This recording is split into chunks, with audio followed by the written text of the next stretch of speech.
Assalamualaikum warahmatullahi wabarakatuh. Perkenalkan, nama saya Ainur Eka Fauzia dari Program Studi Manajemen Fakultas Ekonomi dan Bisnis NPM 202, kelas Statistika Bisnis A012. Pada kesempatan kali ini, saya akan menjelaskan mengenai penelitian yang saya lakukan dengan judul pengaruh jumlah uang saku dengan jumlah pengeluaran mahasiswa dalam 1 minggu.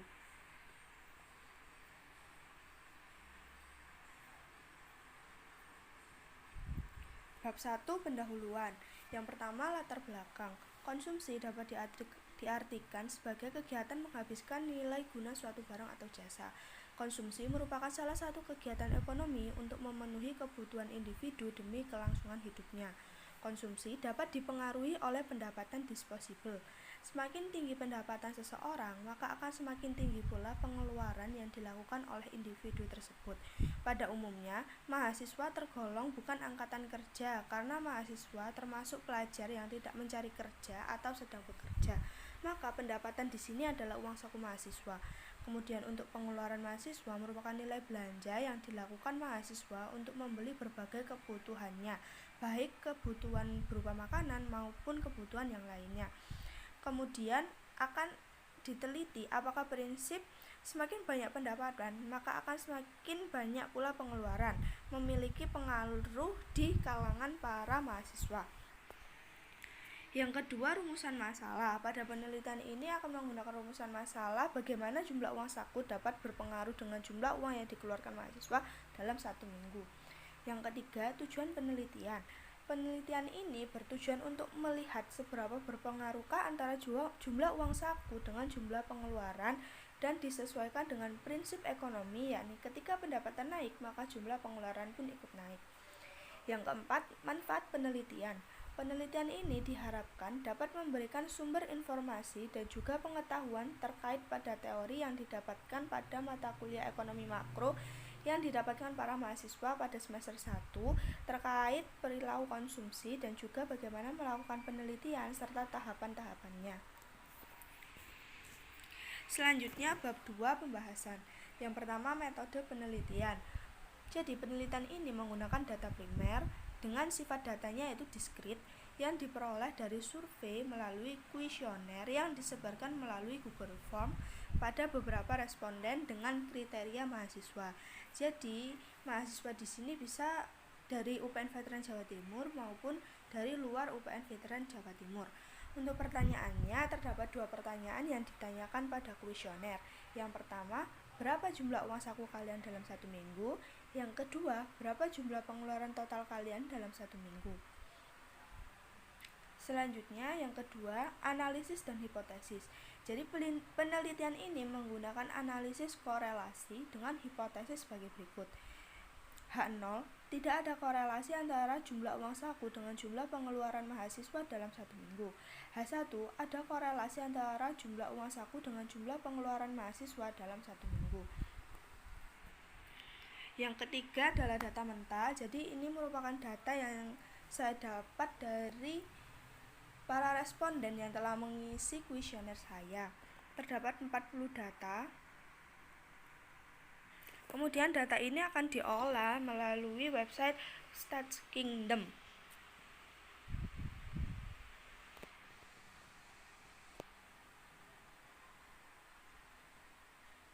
Jadi seperti ini. Datanya dimasukkan untuk jumlah uang saku mahasiswa berada pada variabel X dan jumlah pengeluaran mahasiswa berada pada variabel Y. Setelah dimasukkan, klik calculate.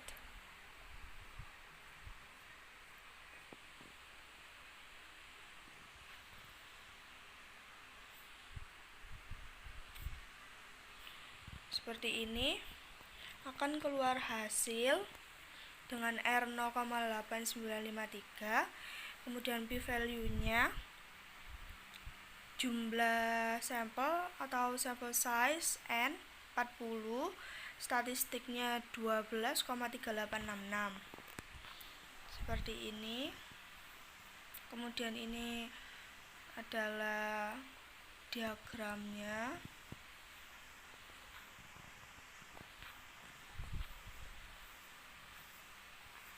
Ini untuk perhitungannya.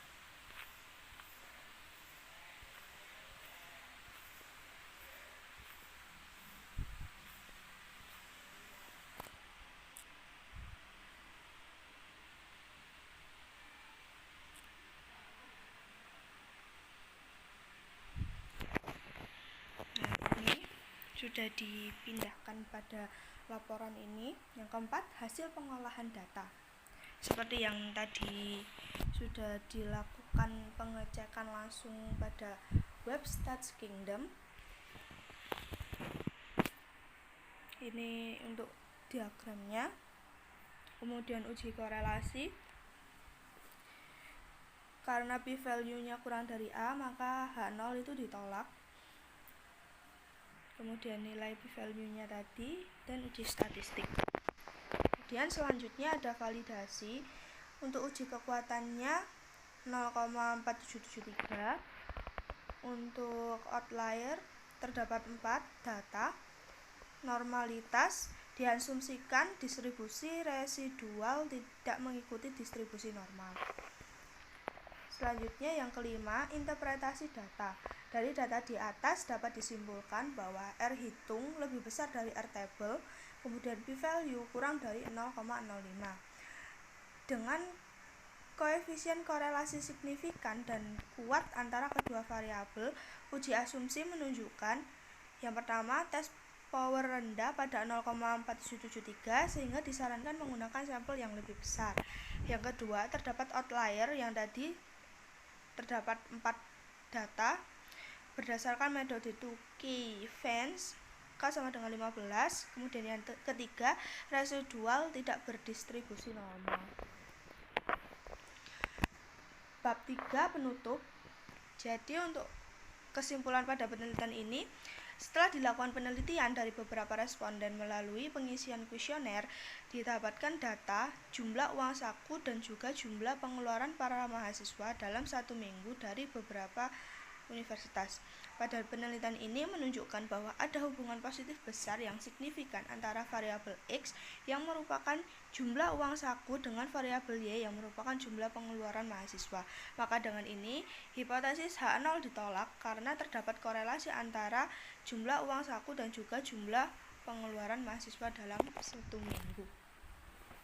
Baik, sekian penjelasan dari saya mengenai penelitian yang sudah saya lakukan. Kurang lebihnya saya mohon maaf. Wassalamualaikum warahmatullahi wabarakatuh.